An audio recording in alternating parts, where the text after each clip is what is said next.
80% आबादी गांव में बसती है और गांवों की अर्थव्यवस्था का मुख्य आधार है खेती।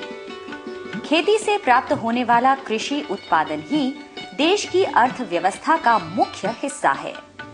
इसी के साथ गांवों की अर्थव्यवस्था भी खेती पर ही आधारित है, लेकिन खेती के साथ साथ पशुपालन भी इस व्यवस्था का महत्वपूर्ण अंग है, जिससे न केवल गांव वासियों की आवश्यकता का प्राकृतिक चक्र पूरा होता है, बल्कि उन्हें अतिरिक्त आय भी प्राप्त होती है। लेकिन इसके साथ साथ छोटे उद्योग तथा हस्तशिल्प भी गांवों की अर्थव्यवस्था का महत्वपूर्ण हिस्सा रहे हैं। गांववासी कृषि कार्यों से बचे हुए समय में श्रम करके छोटे स्तर पर घरेलू जरूरतों के उत्पाद तैयार करते हैं और उन्हें बेचकर अतिरिक्त आय भी अर्जित करते हैं। लेकिन आधुनिकीकरण के दौर में मशीनों तथा नई तकनीक से तैयार उत्पादों का मुकाबला करने में ग्रामीण उत्पाद पिछड़ने लगे हैं। ग्रामीण क्षेत्रों की इसी समस्या का समाधान करने के लिए राजस्थान सरकार ने सन 1995 में ग्रामीण गैर कृषि विकास को एक नई दिशा देने के लिए RNFS पॉलिसी तैयार की। इस पॉलिसी को मूर्त रूप देने के लिए एक एजेंसी का गठन किया। ग्रामीण गैर कृषि विकास अभिकरण के नाम से गठित यह नई संस्था रूडा के नाम से लोकप्रिय हो गई। रूडा द्वारा ग्रामीण क्षेत्र में गैर कृषि उत्पादों के विकास का काम हाथ में लिया गया। इसके लिए मुख्य रूप से ऊन एवं वस्त्र, चर्म उत्पाद तथा लघु खनिज आदि से तैयार होने वाले ग्रामीण उत्पादों को चुना गया। इन उद्योगों से जुड़े कारीगरों को उन्नत तकनीकों के बारे में प्रशिक्षण दिया गया। उनके उत्पाद की बिक्री के लिए अवसर उपलब्ध कराए गए तथा उत्पादों की क्वालिटी और डिजाइनों को बाजार की मांग के अनुरूप बेहतर बनाने पर जोर दिया गया। रूडा द्वारा किए गए प्रयास शीघ्र ही असर दिखाने लगे और सभी तरह के ग्रामीण उत्पादों की न केवल गुणवत्ता में बढ़ोतरी हुई, बल्कि उनकी बिक्री भी बढ़ने लगी। अपनी योजना को सफल बनाने के लिए रूडा ने विभिन्न तकनीकी और डिजाइन संस्थाओं तथा विशेषज्ञों की मदद ली और स्वयंसेवी संगठनों का भी सहयोग लिया। साथ ही ग्रामीण उत्पादों की बिक्री बढ़ाने के लिए निर्यातकों तथा विपणन संस्थाओं का सहयोग लेने के साथ साथ मेलों का आयोजन भी करना शुरू किया है। इन योजनाओं की सफलता के बाद रूडा ने महिलाओं के सशक्तिकरण के लिए वन आधारित पर्यावरण मित्र हस्तशिल्प उत्पादों के विकास के लिए अभिनव योजना शुरू की। इसके लिए चूरू जिले के तालछापर क्षेत्र को चुना गया। तालछापर क्षेत्र काले हिरणों के अभयारण्य के रूप में प्रसिद्ध है। वन विभाग के सहयोग से जनवरी 2007 में शुरू की गई इस अभिनव योजना के क्रियान्वयन के लिए अंतर्राष्ट्रीय फैशन डिजाइनर की सेवाएं ली गई। उन्होंने गांव की महिलाओं का काम देखा तथा उनके लिए नए नए डिजाइन तैयार किए। रूडा ने तालछापर में महिला वन शिल्प विकास समिति बनाई तथा आसपास के गांव की महिलाओं के स्वयं सहायता समूह बनाकर इन्हें समिति के साथ जोड़ दिया। आसपास के 5 स्वयं सहायता समूह इस समिति से जुड़े हैं। विकास समिति में 92 महिलाएं सदस्य हैं, जबकि प्रत्येक स्वयं सहायता समूह में 18 से 20 महिलाएं शामिल हैं। जब ये प्रोग्राम शुरू हुआ था तो 2007 में शुरू हुआ था। तब महिलाएं घर से बाहर निकलने में भी बहुत उनको दिक्कत आती थी, शर्म महसूस होती थी। जब कोई पुरुष आता था तो उनको ये लगता था मैं बात कैसे करूंगी। लेकिन अभी जो महिलाएं ना तो वो घूंघट रखती हैं और अपना काम इतने सलीके से करती हैं और उनको बड़ी उत्सुकता है। जब ये काम ट्रेनिंग प्रोग्राम शुरू हुआ था उनके मन में एक जिज्ञासा थी, पता नहीं आगे जाके हमारे साथ क्या होगा, हम कैसे क्या करेंगे। लेकिन अभी इतना खुश हैं वो लोग। तालछापर योजना की खास बात यह है कि यहाँ की महिलाएं अपने उत्पादों के लिए वनों से प्राप्त होने वाली सामग्री का ही अधिक उपयोग करती हैं, जैसे घास, जड़, टहनियां आदि।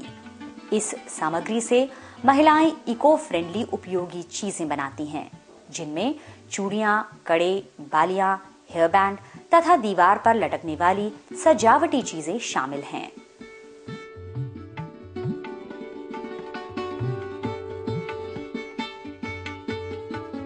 बंदरवाल बनाते हैं, कानों को झुमका बनाते हैं, गले का हार बनाते हैं और बैग बनाते हैं, छोटा बैग बनाते हैं, पर्स बनाते हैं, हम सब कुछ बना सकते हैं। अपने गांव हमारे तो बुढ़िया बुढ़िया काम चल रहा है, गाड़ियाँ का, डोरियाँ का, चूड़ियाँ भी बनाई, चूड़ियाँ का जार जारी किया, बीच का चूड़ियाँ बनाई, जब 10 रुपये पीस हो, 8 रुपये पीस हो, चूड़ियाँ का बाजार कोई 700 कोई 800 कोई 1000, चूड़ियाँ का पीस आया, चूड़ियाँ बिकी, बाकी पीस आया। रूडा ने महिलाओं को न केवल एकजुट होने के लिए प्रेरित किया है, बल्कि उनकी समिति और समूहों के बैंक अकाउंट भी खुलवाए हैं।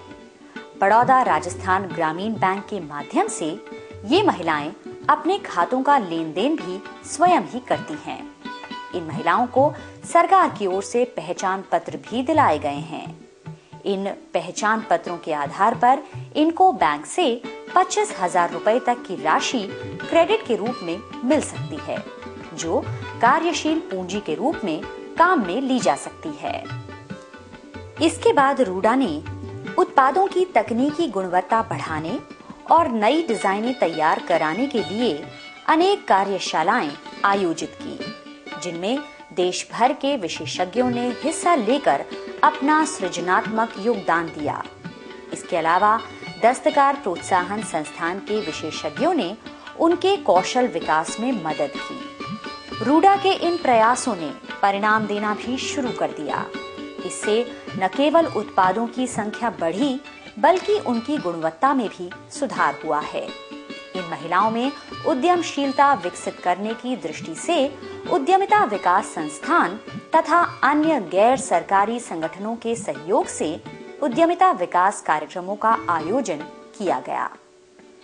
अब तालछापर की महिलाओं द्वारा वन सामग्री से तैयार की गई चीजें मुंबई, जयपुर, दिल्ली के राष्ट्रीय तथा राज्य स्तरीय शिल्प मेलों में बिक रही हैं। कम कीमत और आकर्षक तथा मजबूत सामग्री के कारण अब इस सामग्री की मांग बढ़ने लगी है। इसमें सभी चीजें हैं, क्योंकि एक महिला जैसे मान लो गहने पहनती है, तो एक लड़की है आम तो एक कंगन पहनती है, तो ये एकदम डिफरेंट मतलब अलग प्रकार का इसके साथ है, तो उसको एकदम देखते ही फर्स्ट नजर में उसको एकदम से पसंद आ जाता है कि ये चीज तो बहुत अलग है और मुझे लेनी चाहिए, तो वो उसको छोड़ती नहीं है। तालछापर परियोजना से देवानी, सूरवास, गोपालपुरा चारवास और रामपुरा गांव के महिला स्वयं सहायता समूह जुड़े हैं। ये समूह अपने फैसले स्वयं करते हैं। अपने लिए निर्माण सामग्री की व्यवस्था करने से लेकर विपणन तक का सारा काम करने के साथ इसका हिसाब भी रखते हैं। ये महिलाएं सुबह घरेलू कामकाज निपटाकर अपना बचा हुआ खाली समय हस्तशिल्पों के निर्माण में लगाती हैं। स्वयं सहायता समूह बनाकर उससे जुड़ने के बाद बिक्री में वृद्धि होने से महिलाओं की आय भी बढ़ी है, जिसके कारण उनके चेहरे पर आज आत्मविश्वास नजर आता है। महिलाओं के स्वयं सहायता समूहों द्वारा तैयार सामग्री का विपणन करने के साथ साथ उनका प्रशिक्षण तथा सूचना और समन्वय की मुख्य जिम्मेदारी तालछापर महिला वन शिल्प विकास समिति की है। ये महिलाएं खुद ही सारा काम संभालती हैं और हिसाब किताब रखने से लेकर चिट्ठी पत्री करने का काम भी करती हैं। राजस्थान के रेगिस्तान प्रदेश के बीच शहरी चकाचौंध से दूर वन सामग्री पर निर्भर रहने वाली महिलाओं ने कभी सोचा भी नहीं था कि उनकी बनाई हुई चीजें बिकने के लिए जयपुर और दिल्ली जैसे बड़े शहरों में जाएगी। लेकिन रूडा की इस अभिनव योजना ने इसे साकार कर दिखाया। इस योजना से न केवल महिलाओं का आर्थिक स्वावलंबन हुआ है, बल्कि उनके द्वारा बनाई गई सामग्री को व्यापक स्तर पर पहचान भी मिली है। लेकिन रूडा का काम अभी पूरा नहीं हुआ है, जिसका जारी रहना जरूरी है। इस पूरी परियोजना में हमने वहाँ पर डिजाइन डेवलपमेंट कर इस तरीके के प्रोडक्ट बनाए जो कि वहाँ आने वाले टूरिस्ट उन्हें अपने लेके जा सकें और वहाँ पर जो महिलाएं अभयारण्य के आसपास जो रहती हैं उनकी आजीविका बढ़े। और इसके अंदर जो एक्सिस ने जो सबसे बड़े 2 काम किए वो था ब्रांडिंग और पैकेजिंग। रूडा की ताल छापर योजना ने न केवल इस इलाके को एक नई पहचान दिलाई है, बल्कि ताल छापर के हस्तशिल्प को भी एक ब्रांड की तरह पहचान दिलाई है। ताल छापर ब्रांड को स्थापित कर उसे राष्ट्रीय एवं अंतर्राष्ट्रीय स्तर पर विपणन एवं प्रोत्साहन प्रदान करने के लिए रूडा ने महिला समिति, सेवा प्रदाता संस्था के साथ त्रिपक्षीय करार किया। इसे ट्रेडमार्क के रूप में रजिस्टर्ड करवा एकीकृत विकास कार्यक्रम द्वारा राष्ट्रीय स्तर पर विपणन सुविधा उपलब्ध करवाई गई तथा उत्पाद गुणवत्ता एवं डिजाइन सुधार को बढ़ावा देने के लिए प्रतिष्ठित फैशन संस्थान के डिजाइनरों द्वारा डिजाइन कार्यशालाओं का आयोजन किया गया। ये जो प्रोजेक्ट है रूडा की तरफ से हमें मिला और हमारे 3 विद्यार्थी थे जिन्होंने बड़े सक्रिय होकर के इसमें काम किया और 3 महीने का ये प्रोजेक्ट रहा जहाँ काफ़ी स्टूडेंट्स ने अच्छे प्रोडक्ट्स डेवलप करे थे और मूंज के साथ काम करना, एक्सप्लोर करना, जो भी हमारे वहाँ फॉरेस्ट वेस्ट है उसके साथ और क्या नया काम किया जा सकता है। तो काफ़ी अच्छे बैंगल्स, अपने ये नैपकिन रिंग्स थे और कुछ अपने झालर और कुछ प्रोडक्ट्स जो डेस्कटॉप एक्सेसरीज थे, इस तरह की चीज़ें डिज़ाइन करी थी।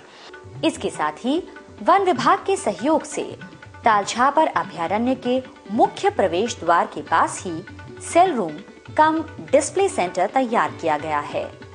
ताल छापर ब्रांड को स्थापित करने के लिए फैशन शो भी आयोजित किए गए, जिसमें मशहूर मॉडलों द्वारा ताल छापर ब्रांड की सामग्री धारण कर उसका प्रदर्शन किया।